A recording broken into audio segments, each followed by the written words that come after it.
Yo mga repa, hindi ko kayo bubulahin.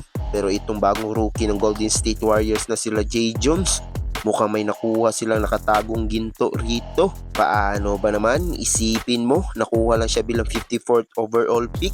Ganyan nakalalim sa draft, pero kung maglaro sa Summer League, akala mo hindi nanggaling sa dulo. Tignan nyo to, nangyari lang to nung nakaraang araw laban sa Mavs. Grabe yung aggressiveness niya kapag umatake sa basket. Gustong gusto ko kung paano niya idiretso yung bola sa cup.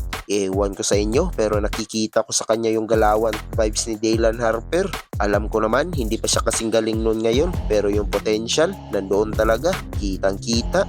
At huwag nyo mamaliitin ang mga numero niya.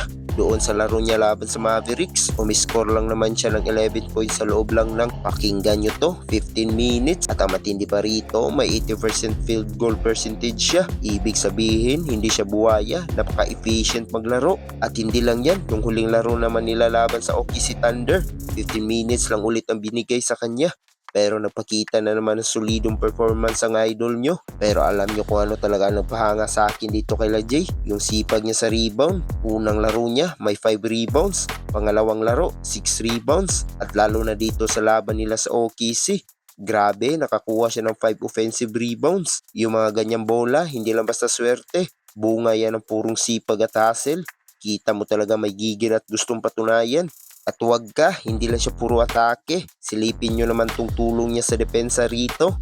Napakalupit ng tulong niya sa help side defense. Alam niya kung kailan rumisponde. Alam niya kung kailan sasaklolohan ng kakampi.